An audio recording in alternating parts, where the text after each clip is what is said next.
کچھ باتیں عرض کروں۔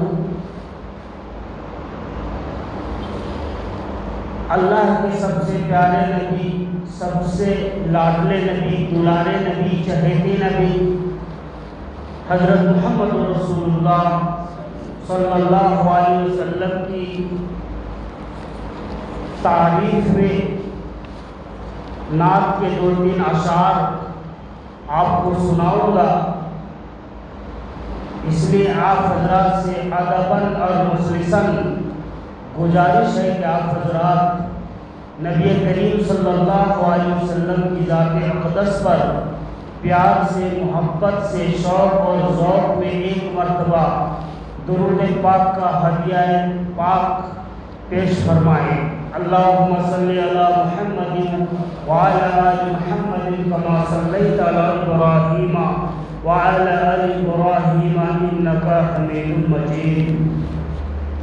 پھر سے ایک بار پڑھ لیجیے بلند آواز کے ساتھ، اللہم صلی علی محمد وعلی آل محمد کما صلیت علی ابراہیم وعلی آل ابراہیم انکا حمید مجید۔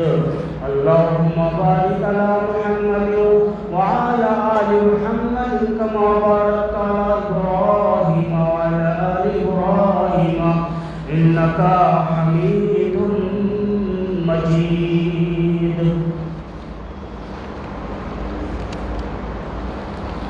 بسط خلوص و فضیلت سلام کرتی ہے،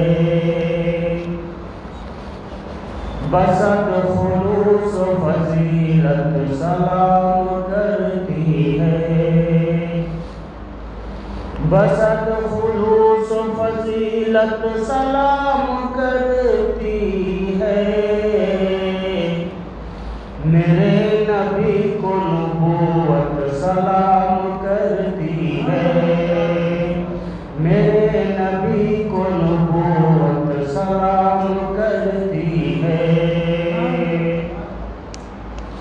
بنے ہیں مقتدی سب انبیاء شب اسرا، بنے ہیں مقتدی سب انبیاء شب اسرا، بنے ہیں مقتدی سب انبیاء شب اسرا، قسم خدا کی امامت سلام کرتی ہے، قسم خدا کی امامت سلام کرتی ہے، بسط خلوص و فضیلت سلام کرتی ہے۔ اور ایک ماں باپ کے تعلق سے ایک اشعار، ضعیف ماں کے جو پاؤں دبا کے سوتا ہے، ضعیف ماں کے جو پاؤں دبا کے سوتا ہے، ضعیف ماں کے جو پاؤں دبا کے سوتا ہے، تو ایسے بندے کو جنت سلام کرتی ہے، تو ایسے بندے کو جنت سلام کرتی ہے، بسط خلوص و فضیلت سلام کرتی ہے۔ اللہ تعالیٰ سے دعا ہے کہ اللہ تعالیٰ ہم سب کی مغفرت فرمائے، اور یہ بھی دعا کیجیے کہ اللہ تعالیٰ فلسطین کے مسلمانوں پر اور غزہ کے مسلمانوں پر اللہ تبارک و تعالیٰ کروڑا کروڑ سلام نازل فرمائے، اللہ تعالیٰ رحمتیں نازل فرمائے، اللہ تعالیٰ امن اور امان اور چین اور سکون نازل فرمائے ان فلسطین کے بہادروں پر اور ان کی ماؤں پر اور نوجوانوں پر اور بچوں اور بوڑھوں پر جنہوں نے جرأت کے ساتھ، ہمت کے ساتھ، استقلال کے ساتھ اور اپنے قدم کو ایسا جمع کر کے ٹھہرے ہوئے ہیں جس طرح پہاڑ کی جگہ سے نہیں ہلتا، اسی طرح یہ لوگ اپنے قدموں کو جمائے ٹھہرے ہوئے ہیں۔ اللہ تعالیٰ ان کی ہمت کے اندر، جرأت کے اندر اور مزید اضافہ فرمائے۔ دراصل لوگ کہتے ہیں، ہم کہتے ہیں، آپ کہتے ہیں، دنیا کہتی ہے کہ فلسطین والے 70 سال سے قید میں ہیں، 70 سال سے قید میں ہیں۔ یہ کون کہتے ہیں بھائی؟ ہم کہتے ہیں، آپ کہتے ہیں، دنیا کہتی ہے کہ 70 سال سے قید میں ہیں وہ لوگ۔ لیکن کسی اہل نظر نے کہا، کسی بزرگ نے کہا کہ قید میں وہ لوگ نہیں ہیں، ہم لوگ قید میں، وہ لوگ تو آزاد ہیں، اپنے مذہب کی آزادی کے لیے آزادی چاہ رہے ہیں۔ قید میں تو ہم لوگ ہیں کہ ہر کچھ علل اعلان کر سکنے کے باوجود آج ہماری زندگی میں نماز نہیں ہے۔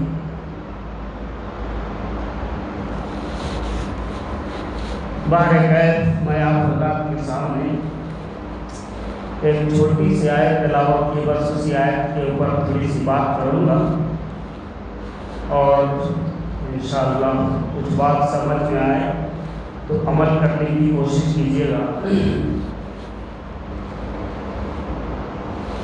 اللہ تبارک و تعالیٰ قرآن مجید کے اندر فرمایا، یا ایھا الذین آمنوا اذا نودی للصلاۃ من یوم الجمعہ، اے ایمان والو جب جمعہ کے دن اذان دی جائے تو دوڑو اللہ کی یاد میں، فاسعوا الی ذکر اللہ، دوڑو اللہ کی یاد میں۔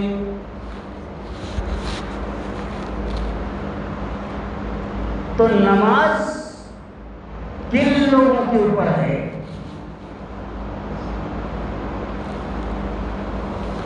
تو جو ایمان میں داخل ہو گئے ان کے لیے نماز ہے، اور ایمان والے کون ہیں؟ جو دل سے، زبان سے اقرار کرتے ہیں لا الہ الا اللہ محمد رسول اللہ۔ جس نے بھی لا الہ الا اللہ محمد رسول اللہ دل سے پڑھ لیا تو اس کے اندر یہ سبق دیا گیا کہ لا کے مطلب نہیں ہے کوئی معبود، لا کے مطلب نہیں ہے الہ کے مطلب معبود، عبادت کے لائق، پرستش کے لائق، دستگیری کرنے والا، مدد کرنے والا، جس کے سامنے سر جھکایا جائے، وہ سر جھکانے کے قابل اگر کوئی ہے تو وہ اللہ کی ذات ہے۔ تو جب بندہ لا الہ الا اللہ پڑھتا ہے تو یہ اقرار کرتا ہے کہ نہیں ہے کوئی میرا معبود، لا مقصود الا ہو، لا معبود الا ہو، لا مقصود فی القولین الا ہو، یقین دانم کے دری عالم لا موجود الا ہو۔ جو دل سے پڑھ لیتا ہے لا الہ الا اللہ، اس کا یقین بھی ہوتا ہے کہ اللہ کے سوا کوئی مددگار نہیں ہے، اللہ کے سوا کوئی دستگیری کرنے والا نہیں ہے، اللہ کے سوا کوئی بیمار کرنے والا نہیں ہے، اللہ کے سوا کوئی شفا دینے والا نہیں ہے، اللہ کے سوا کوئی حامی و ناصر نہیں ہے۔ جب اللہ کے سوا کوئی ہے ہی نہیں تو اللہ کے سوا کس کی عبادت کی جائے بھائی؟ بس اللہ ہی کی عبادت کی جائے۔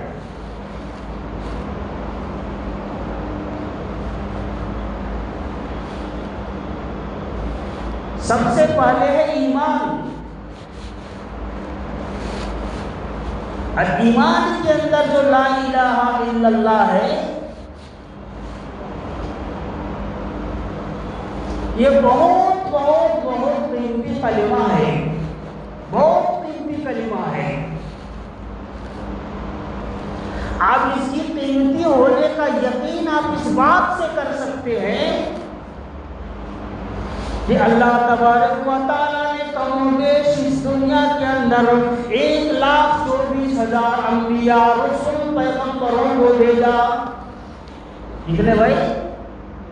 1,24,000 نبیوں کو بھیجا، رسولوں کو بھیجا، پیغمبروں کو بھیجا، تمام پیغمبروں کو، تمام نبیوں کو، تمام رسولوں کو ایک ہی کلمہ دیا، لا الہ الا اللہ۔ کیا دیا بھائی؟ لا الہ الا اللہ۔ اس نے کہا کہ لا الہ الا اللہ کو اتنا پڑھو، اتنا پڑھو، اتنا پڑھو، اتنا پڑھو کہ تمہارے رگ رگ میں سما جائے، تمہارے فعل فعل میں سما جائے، تمہارے چال چال میں سما جائے، تمہارے نظر نظر میں سما جائے، تمہاری سماعتوں میں سما جائے، تمہارے سانسوں میں سما جائے۔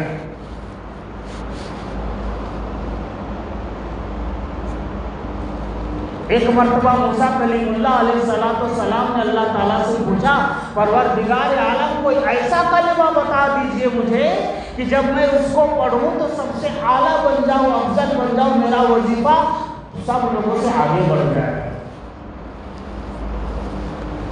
تو اللہ تبارک و تعالیٰ نے کہا، موسیٰ جو کلمہ میں تجھے دے کر کے بھیجا ہوں نا، وہ کلمہ زمین و آسمان سے بھی زیادہ وزنی ہے، پوری کائنات سے زیادہ وزنی ہے، اور وہ ہے کلمہ کیا ہے بھائی؟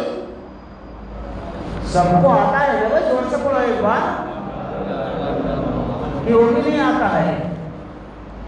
لا الہ الا اللہ، قولوا لا الہ الا اللہ تفلحوا۔ لا الہ الا اللہ کہہ لو، کامیاب ہو جاؤ گے۔ اور اسی لا الہ الا اللہ کے اوپر 1,24,000 نبیوں نے محنت کی۔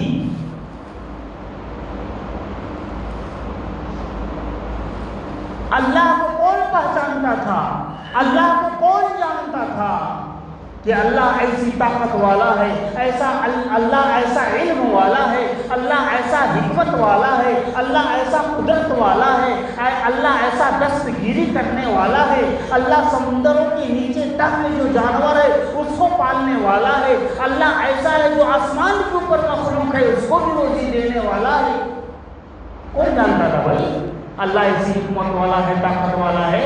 اسی بات کو پہچان کرانے کے لیے اللہ تبارک و تعالیٰ نے کم و بیش 1,24,000 نبیوں کو بھیجا، رسولوں کو بھیجا، پیغمبروں کو بھیجا۔ نبیوں کا دور ختم ہو گیا، پیغمبروں کا دور ختم ہو گیا، رسولوں کا دور ختم ہو گیا۔ جب ہمارے اور آپ کے نبی آخر الزماں حضرت محمد رسول اللہ صلی اللہ علیہ وسلم اس دنیا کے اندر تشریف لائے اور آپ کے پشت مبارک پر خاتم النبیین کا مہر لگا کر کے بھیج دیا گیا اور بتا دیا گیا امت محمد کو کہ اے امت محمد، یاد رکھنا اس نبی کے بعد کوئی نبی نہیں آ سکتا۔ اس نبی کے بعد اگر کوئی نبوت کا دعویٰ کرتا ہے تو نبی نہیں ہو سکتا، جھوٹا تو ہو سکتا ہے، مکار تو ہو سکتا ہے، دجال تو ہو سکتا ہے، فرعون تو ہو سکتا ہے، نمرود تو ہو سکتا ہے، لیکن نبی ہو سکتا بھائی؟ نہیں ہو سکتا نبی۔ اس لیے کہ اللہ تبارک و تعالیٰ نے ختم نبوت کا مہر ہمارے نبی صلی اللہ علیہ وسلم کی پشت مبارک پر لگا دی۔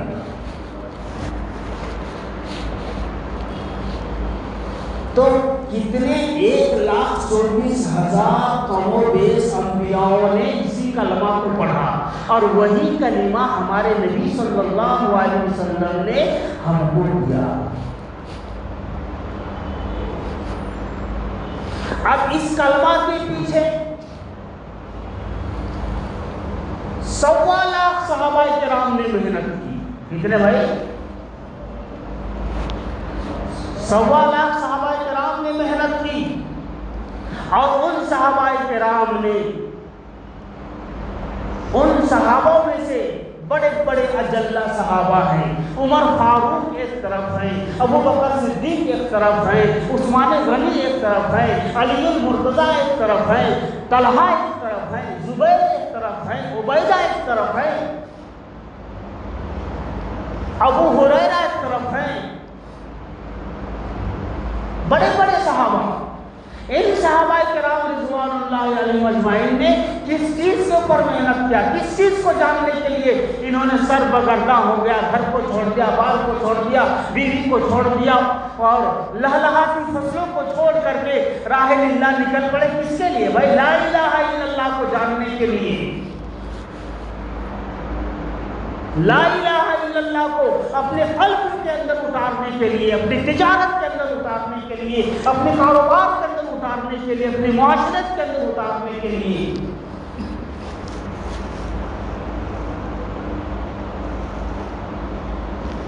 اور اس کے بعد صحابہ کرام رضوان اللہ تعالی علیہم اجمعین کا دور ختم ہو گیا، تابعی کا دور آیا، تبع تابعی کا دور آیا، اس کے بعد بزرگان دین کا دور آیا۔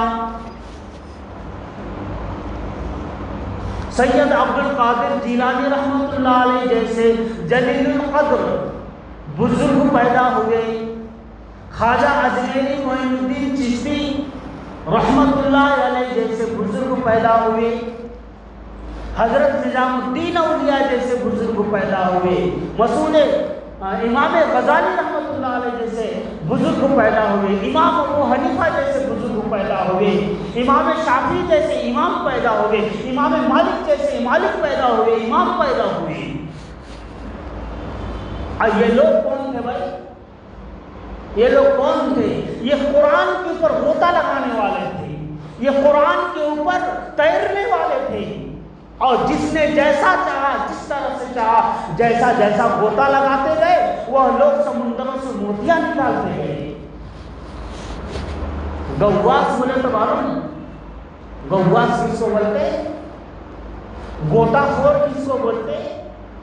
ایک ہوتا ہے تیرنے والا، ایک ہوتا ہے غوطہ خور، اور ایک ہوتا ہے غواص۔ جو تیرنے والا ہوتا ہے نا وہی ہم لوگ تیرنے والے ہیں۔ ہم لوگ کون ہیں؟ اوپر تیر کے آ جاتے، کنکر چھنکر یہ وہ لا لیتے، سمجھتے بہت بڑا ہم تیراک بن گئے۔ اور ایک ہوتا ہے غوطہ خور، جو سمندروں کی کچھ تہ تک تو جاتا ہے لیکن اندر تک نہیں جا پاتا، وہ اس کو بھی کچھ نہ کچھ مل جاتا ہے، کسی کو سیپ مل جاتا ہے، کسی کو مونگا مل جاتا ہے، کسی کو کچھ مل جاتا ہے، لیکن جو غواص ہوتا ہے نا سمندر کے تہ تک جاتا ہے اور ہیرے نکال کر کے لاتا ہے، مونگا اور مرجان نکال کر کے لاتا ہے، اس کو کیا بولتے ہیں؟ غواص بولتے ہیں، غواص۔ تو ہم لوگ جو ہے نا سمندروں میں تالاب میں تیرنے والے ہیں، اور ہم لوگ سمندر میں نہیں۔ تو کنکر جھنکر یہ وہ لا لیتے ہاتھ کو، تو بہت بڑا تیراک ہو گیا، تو بہت بڑا تیراک ہو گیا، تیر مار کے آ گیا میں۔ اللہ تبارک تعالی ہمیں اور آپ کو بھی قرآن ڈوب کر پڑھنے کی توفیق نصیب فرمائے، سمجھ کر پڑھنے کی توفیق نصیب فرمائے۔ تو سید عبد القادر جیلانی رحمۃ اللہ علیہ کی تاریخ اٹھا کر کے دیکھیے تو پتہ چلے گا انہوں نے کس طرح سے قرآن کو ڈوب کر کے پڑھا ہے۔ امام ابو حنیفہ رحمۃ اللہ علیہ کی تاریخ اٹھا کر کے دیکھیے کس طرح سے انہوں نے قرآن کو پڑھا۔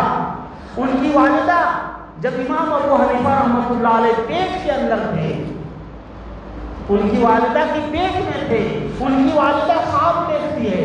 کیا خواب دیکھتی ہے؟ کہ نبی کریم صلی اللہ علیہ وسلم کے مزار اقدس پر ان کی ماں جاتی ہے اور نبی کریم صلی اللہ علیہ وسلم کے قبر مبارک کو کھودتی ہے، ان کی مٹی کو بکھر بکھر کر کے ادھر پھینکتی ہے، ادھر پھینکتی ہے، کبھی شمال میں پھینکتی ہے، کبھی جنوب میں پھینکتی ہے، کبھی پورب میں پھینکتی ہے، کبھی پچھم میں پھینکتی ہے۔ ایک روز خواب دیکھی، پریشان ہو گئی، دوسری بار خواب دیکھتی ہے، پریشان ہو جاتی ہے، تیسری مرتبہ جب خواب دیکھتی تو پریشان ہو جاتی ہے کہ میں تو بہت برا خواب دیکھ رہی ہوں، نبی کریم صلی اللہ علیہ وسلم کے قبر مبارک کو کھود کر کے اکھیڑ رہی ہوں ہاتھوں سے، اس کی مٹی کو بکھیر رہی ہوں، پریشان ہے۔ تو اس وقت حیات سے تھے علامہ ابن سیرین رحمۃ اللہ علیہ، جو خواب کے معبر تھے، تعبیر بتانے والے تھے۔ ان کے پاس ان کی والدہ پہنچتی ہے اور پوچھتی ہے، حضرت میں بہت پریشان ہوں حضرت۔ کیوں؟ پتہ نہیں میں وہ خواب آپ کے سامنے بیان کروں یا نہ کروں، آپ مجھے کیا سمجھیں گے کیا نہیں سمجھیں گے، میں کتنی بری عورت ہوں۔ اللہ نے خواب تو بیان کر اللہ کی بندی، تو نے کہا کہ میں اس طرح سے خواب دیکھتی ہوں کہ نبی کریم صلی اللہ علیہ وسلم کی قبر کو کھودتی ہوں اور اس کی مٹی کو چاروں طرف بکھیرتی ہوں، ہوا میں اڑاتی ہوں، اور ایک بار نہیں 2-3 بار خواب دیکھ چکی۔ علامہ ابن سیرین رحمۃ اللہ علیہ کہنے لگے بہت مبارک خواب ہے، بہت مبارک خواب ہے، بہت مبارک خواب ہے، کیونکہ آپ حمل سے ہیں، آپ کے پیٹ میں جو بچہ ہے وہ بچہ بڑا مبارک پیدا ہونے والا ہے۔ اللہ تبارک و تعالیٰ اس بچے سے قرآن اور حدیث کا ایسا کام لیں گے، ایسا کام لیں گے کہ اس کا نام پورب میں، پچھم میں، اتر میں، دکن میں ہوگا، اور ان کے بتائے ہوئے طریقے پر لوگ عمل کرنے والے ہوں گے۔ امام ابو حنیفہ رحمت اللہ علیہ کے نقش قدم پر چلنے والے آج دیکھو پوری دنیا کے اندر موجود ہیں، اور ان کا ایک ایک حدیث کو انہوں نے کھودا ہے، قرآن کی ایک ایک آیت کو کھودا ہے، اور اس کی تشریح کی ہے، تفسیر کی ہے، اور پھر اس کے اندر سے مسائل کو نکالے ہیں اور حل کیے ہیں، اور لوگوں کے مسئلے کو حل کیے۔ تو سب لوگوں سے پوچھا گیا کہ سب سے بہترین کلمہ کیا ہے جو دلوں کے جنگ کو چھوڑا دے، تو فرمایا لا الہ الا اللہ محمد رسول اللہ صلی اللہ علیہ وسلم۔ آج ہم کلمہ تو پڑھتے ہیں لیکن نہ کلمہ پڑھنے میں مزہ آتا ہے، جب مزہ ہی نہیں آتا ہے تو ہمیں نماز کیا سمجھ رہا ہے بھائی؟ نماز بہت دور کی بات ہے۔ ہم نے آج پڑھی تھی اذا نودی للصلاۃ من یوم الجمعہ، جب جمعہ کے دن اذان دی جائے تو دوڑو۔ اچھا، ہم اور آپ جب پیدا ہوئے تھے تو ہمیں کیا سنایا گیا تھا بھائی؟ کان میں کیا سنایا گیا تھا؟ اذان۔ داہنے کان میں اذان، بائیں کان میں تکبیر۔ یہ سنت طریقہ سن لو۔ اذان اور اقامت کا سنت طریقہ یہ ہے کہ اگر کوئی آپ کے گھر میں بچہ پیدا ہو جائے، بچی پیدا ہو جائے، تب ماشاءاللہ ایسے مسلمان اللہ تعالیٰ سب مسلمانوں کو اذان اور اقامت سیکھنے کی توفیق نصیب فرمائے۔ آمین بولو بھائی، زور سے بولو۔ آپ کے گھر میں بچہ پیدا ہو گیا، امام صاحب کی تلاش میں نکلے ہیں، گٹکے سر سے نکلے ہیں امام صاحب کی تلاش میں، در بدر کی ٹھوکریں کھاتے ہوئے۔ اگر امام صاحب نہ ملے، مؤذن صاحب نہ ملے تو بچہ آپ کا کئی دن تک بغیر اذان سنے رہے گا، تو پھر آپ کیسے مسلمان ہیں بھائی؟ آپ کیسے مسلمان ہیں؟ اذان تو آپ کو بچپن میں سکھایا گیا تھا، اور آپ کی عمر اب 55 ہو گئی، آپ کے گھر میں نواسا پیدا ہو گیا، نواسے کے کان میں آپ کو اذان دینے کی عقل نہیں ہے، الفاظ یاد نہیں، تو کیسے مسلمان ہیں آپ؟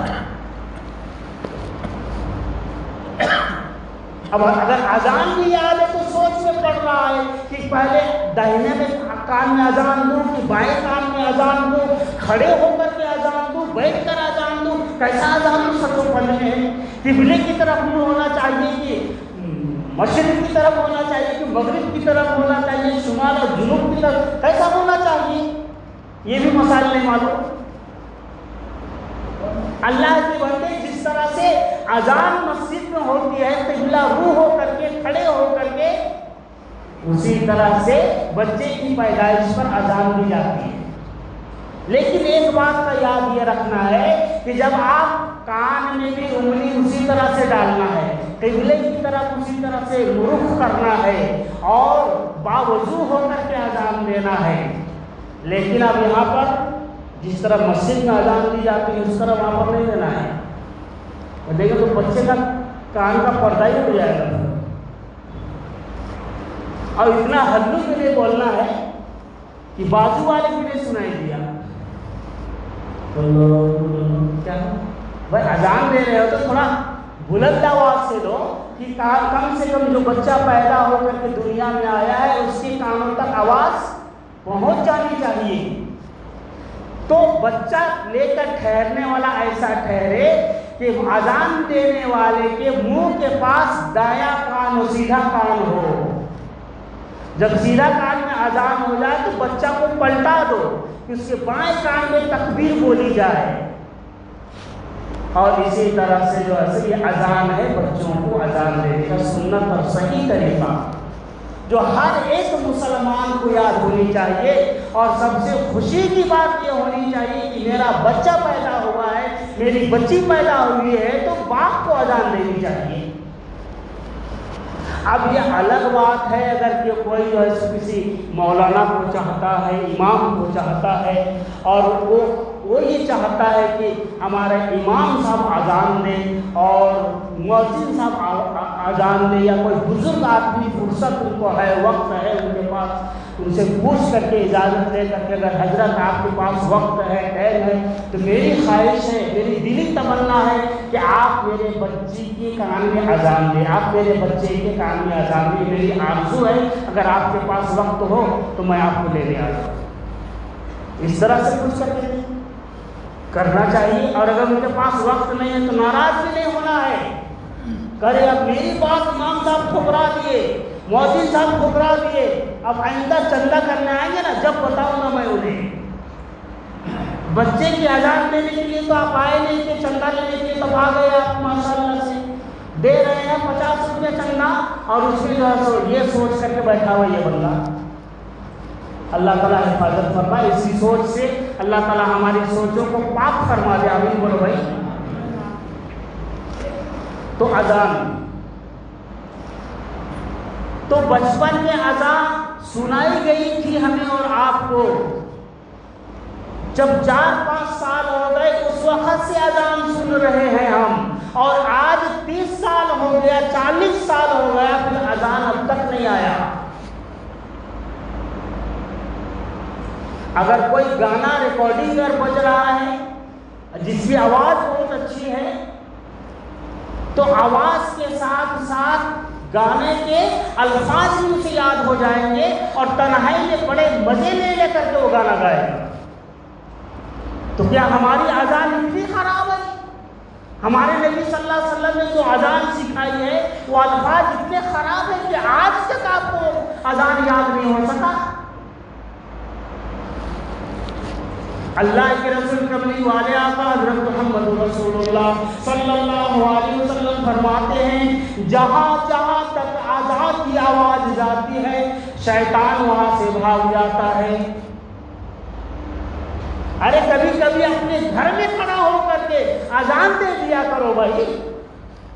گھر میں اگر برکت چاہتے ہو تو اذان دے دیا کرو.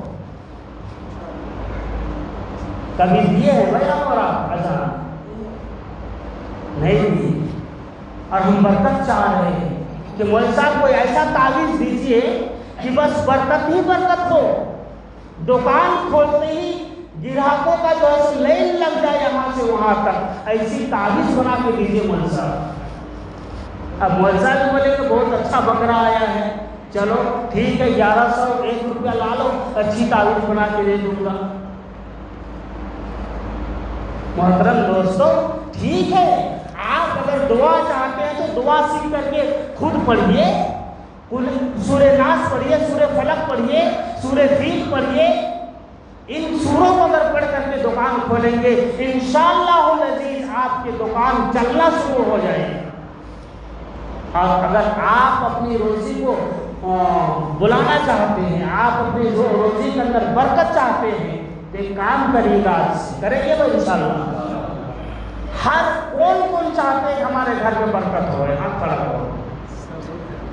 مطلب 10-12 لوگوں کو برکت چاہیے, باقی کو نہیں چاہیے, سب کو چاہیے ماشاءاللہ. سب لوگوں کو اگر گھر میں برکت چاہیے تو ایک کام کرنا ہے, آج سے کریں گے بھائی انشاءاللہ. اللہ کے رسول کملی والے آقا حضرت محمد رسول اللہ صلی اللہ علیہ وسلم فرماتے ہیں نوم الصبح یمنع الرزق. کیا فرمایا؟ نوم الصبح یمنع الرزق. جو شخص فجر نماز چھوڑ کے سو جاتا ہے وہ اپنے لاتوں سے روزی کو بھگا دیتا ہے. روزی کو کیا کرتا ہے؟ لات مار کے بھگا دیتا ہے. تو اس کے گھر میں روزی آئے گا بھائی. اب کون کون فجر کی نماز پڑھتے ہیں بتائیے. اب 10-12 لوگ فجر کی نماز پڑھتے ہیں اور ہزاروں لوگ چاہتے ہیں کہ ہمارے گھر میں برکت ہی نہیں ہے.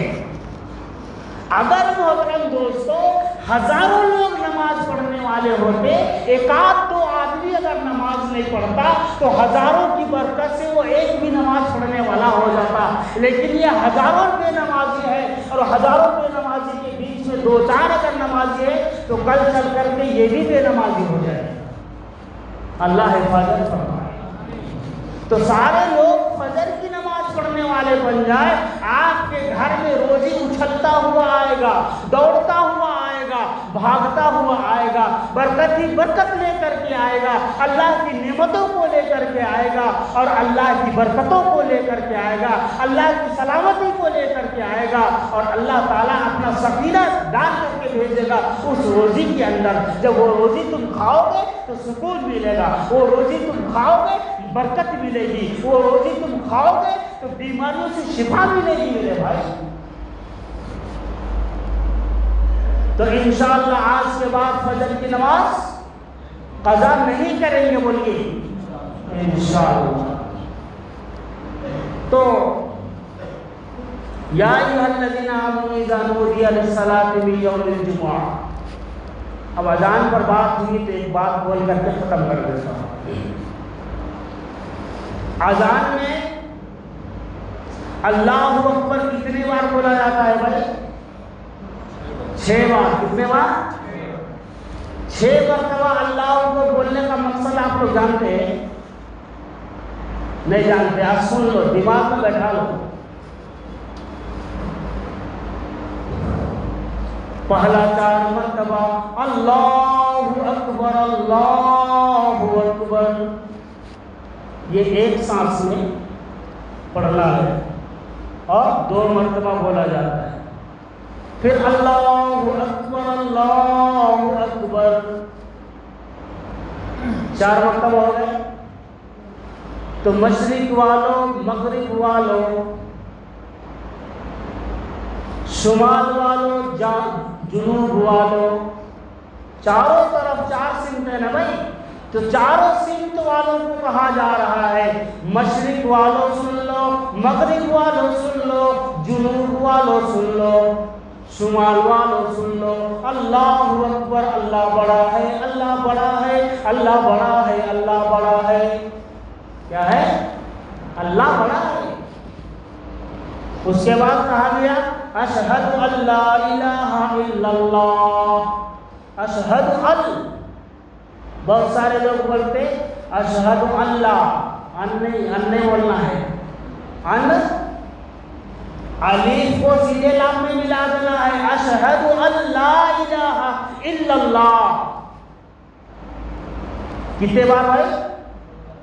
2 بار، 2 سانس میں. اشہد ان لا الہ الا اللہ، اشہد ان لا الہ الا اللہ. گواہی کتنے لوگوں کی ضرورت ہوتی ہے؟ 2 لوگ گواہی دے دے تو اس کو رہائی مل جاتی ہے. تو اللہ تعالیٰ فرما رہا ہے میری وحدانیت کی گواہی تم 2 بار دو زبان سے کہ بے شک اللہ ایک ہے، اللہ بے نیاز ہے، اللہ قدیم ہے، اللہ ازلی ہے، اللہ دائم ہے، اللہ کو موت نہیں، اللہ کے لیے آخرت نہیں، اللہ کے لیے نیند نہیں، اللہ تو ہمیشہ سے ہے، ہمیشہ رہے گا. بزرگی اس کے لیے، بڑائی اس کے لیے، ساری چیزیں اس کے لیے. اس کے بعد رسالت اشہد ان محمد رسول اللہ صلی اللہ علیہ وسلم. اشہد ان محمد، کیا بولنا ہے بھائی؟